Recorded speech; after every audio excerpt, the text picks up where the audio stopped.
Hello friends. இன்னைக்கு வீடியோவில் என்ன பார்க்க போகிறோம்னா ஜிடி 2019 ஷிஃப்ட் 8 அந்த இது பார்க்க போகிறோம். கொஸ்டின்ஸ்லாம் ஆல்ரெடி 7 ஷிஃப்ட் இதுக்கு வீடியோ போட்டிருப்பேன். சினானிம்ஸ் ஆண்டனிம்ஸ் அப்புறம் ஒன் வேர்டு சஜஷன் இதை மட்டும் சொல்லியிருப்பேன். நான் டெஸ்ட்டு போட்டு அதுக்கப்புறம் வந்துட்டு அனலிசிஸ் பண்ணுவோம்ல, அப்போ எழுதுகிற தமிழில் நோட்ஸ் எழுதுவோம்ல நோட்டில், அதை வந்துட்டு இப்படி கூகுள் ஷீட்டில் வந்துட்டு ட்ரான்ஸ்லேட் பண்ணி வச்சுருவேன். ஓகேவா? அதை தான் வந்துட்டு வீடியோவாக போஸ்ட் பண்ணுறேன். மற்றபடி பெரிய லெவலில் இன்னும் கிராமர்லாம் சொல்லிக் கொடுப்பேன் அப்படின்னு கிடையாது. வெக்காபுலரி ரிவைஸ் பண்ணுறதுக்கு உங்களுக்கு கண்டிப்பாக இது யூஸ்ஃபுல்லாக இருக்கும். ஓகேவா? எக்ஸாம் டைமில் நீங்கள் வந்துட்டு வேகமாக ரிவைஸ் பண்ணுறதுக்கு, இல்லை பஸ்ஸில் போயிட்டுருக்கீங்க அப்படின்னா பாட்டு கேட்குறதுக்கு பதிலா நான் இதை வந்துட்டு என்னோடய பாட்காஸ்ட்லேயும் கூட போட்டு வச்சுருப்பேன். நீங்கள் அங்கேயும் கூட இந்த இங்கிலீஷ் இதை ஆடியோ பாட்காஸ்ட்டாகவும் கேட்டுக்கலாம். பஸ்ஸில் போகிறப்ப சினானிம்ஸ் ஆண்டனிம்ஸ் ரிவைஸ் பண்ணிக்கலாம்ல, அதுக்காக அந்த மாதிரி பாட்காஸ்ட்டாகவும் போட்டு வச்சுருப்பேன். அப்புறம் ஸ்டாட்டிக் ஜிகேலையும் ட்ரிக்ஸ் வச்சு பாட்காஸ்ட் இதில் இருக்குது. யூடியூப்ல இனிமேல் போடுவேன் ட்ரிக்ஸு வீடியோலாம். ஓகேவா? அதுக்கப்புறம் இது வந்துட்டு என்னோடய இன்ஸ்டா பேஜ். இதில் வந்துட்டு ஸ்டாட்டிக் ஜிகே ரிலேட்டடான, அதுக்கப்புறம் கரண்ட் ஈவெண்ட்ஸு, கரண்ட் அஃபேர்ஸு இந்த மாதிரி தான் போட்டிருப்பேன். ஓகேவா? இதுவும் வந்துட்டு யூஸ்ஃபுல்லாக இருக்கும், நீங்கள் பாருங்கள். ஓகே, இப்போ இன்னைக்கு வந்துட்டு எஸ்எஸ்சிஜிடி அந்த 8th ஷிஃப்ட்டில் கேட்ட கொஸ்டின்ஸ்லாம் பார்ப்போம். இண்டிஜீனியஸ் அப்படின்னா இந்த பிங்க் கலரில் இருக்கிறதெல்லாம் ஒன் வேர்டு சப்ஜெக்ட்ஸ் தான். இண்டிஜீனியஸ் அப்படின்னா உள்நாட்டு அப்படின்னு அர்த்தம். உள்நாட்டு பொருள் அப்படி. இண்டிஜீனியஸ் ப்ராடக்ட்னா உள்நாட்டு பொருள், அந்த மாதிரி உள்நாட்டு இதெல்லாம் வந்துட்டு இண்டிஜீனியஸ் அப்படின்னு. அடுத்து நேஷ்னல்னா தேசிய தெரியும். அடுத்து இன்ஜீனியஸ் அப்படின்னா தனித்துவமான அப்படின்னு மீனிங். ஓகேவா? ஜீனியஸ்னா தெரியும், இன்ஜீனியஸ்னா தனித்துவமான. ஆர்டினரினா சாதாரண. ஓகேவா? அதுக்கு அடுத்தது ஸ்டிங்கி. இதுக்கு வந்து என்ன கேட்டிருக்காங்கன்னா ஆன்டானிம்ஸ் கேட்டிருக்காங்க. ஓகேவா?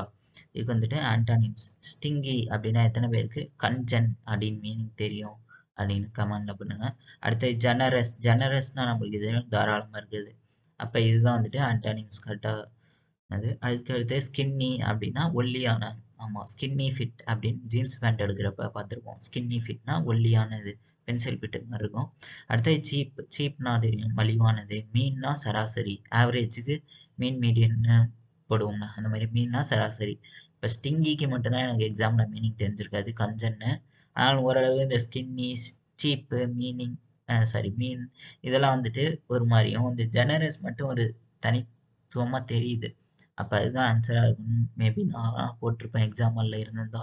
நீங்கள் என்ன பண்ணியிருப்பீங்கன்னு கமெண்ட் பண்ணுங்கள். அடுத்த செகண்ட் அடுத்து இது என்னது, சினானிம்ஸ் கேட்டிருக்காங்க. இம்பெக்கபிள், இதுக்கு என்ன ப்ரொனன்சியேஷன் தெரியல. ஓகேவா? இதை காப்பி பண்ணி கூகுள் டிரான்ஸ்லேட்டே கேட்போம்.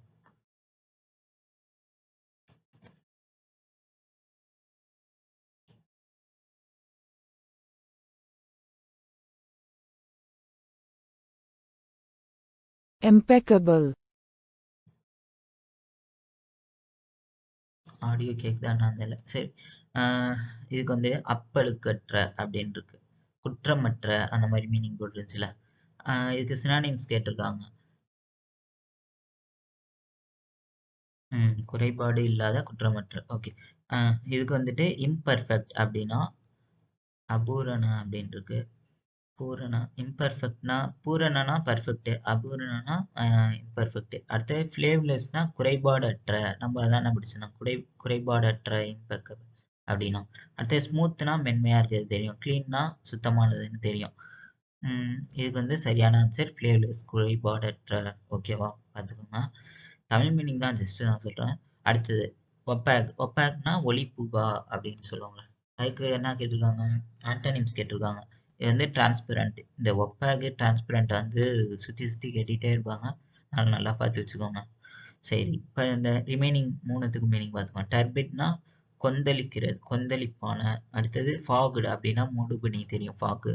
அடுத்து முர்க்கி அப்படின்னா இருண்ட அப்படின்னு மீனிங். ஓகேவா? டிரான்ஸ்பரண்ட்னா ஒளிப்புகும், அதான் ஆன்டனிம்ஸ். அடுத்தது அர்சனல் அப்படிங்கிறது. அர்சனல் அப்படின்னா ஆயுத கிடங்கு. arsenal அப்படின்னா ஆயுதம். A collection of weapons and military equipment stored by a country, person or group. அடுத்தது அரேனா அப்படின்றது. அரேனானா அரங்கம். அதிலே பேரை பார்த்தாலே நம்ம வச்சுக்கலாம், அரேனா அரங்கம் அப்படியே ரைமிங்காக இருக்கு. அதுக்கடுத்து a level area surrounded by seats for spectators. Sports entertainment public ஈவெண்ட்ஸில் உள்ளது அரங்கம், அதுக்கு வந்து அரேனா அப்படின்னு சொல்கிறாங்க. அடுத்து ஐசோலம். ஐசோலம்னா தஞ்சம் அடைகிறது. The protection granted by a nation to someone has left their native country political refugees. தஞ்சம் அடைகிறாங்களா அகதி, அதை நான் வந்து அசியூலம் அதுதான் சொல்லியிருக்காங்க. அடுத்தது அக்வாரியம். அக்வாரியம்னா மீன் வளம், நம்மளுக்கே தெரியும் அக்வாரியம் அப்படின்னா தெரியும். A transparent tank of water in which fish and other water creatures and plant are kept. Okay, இதுக்கு வந்து அக்வாரியம்னா மீன் வளம். இதில் நம்மளுக்கு அக்வாரியம் அரிசனல் கூட மீனிங் தெரிஞ்சிருக்கும், சில பேருக்கு அரேனா தெரிஞ்சிருக்கும், எனக்கு தெரியல. அடுத்த அசியலம்னா தஞ்சம் அடையுது. ஓகேவா? ஓகே, இன்னைக்கு வந்துட்டு இந்த எயித்து ஷிஃப்ட் பார்த்துருக்கோம். நெக்ஸ்ட் இதில் அடுத்த ஷிஃப்டோட இது பார்ப்போம். ஓகேவா? சின்ன வீடியோவாக தான் போட்டால் டக்கு டக்குன்னு பார்க்க ஈஸியாக இருக்கும். பெரிய லென்த்தி வீடியோவாக போட்டால் போர் அடிச்சிடும், அதனால தான் ஷார்ட்டாக போடுறேன். Thank you friends.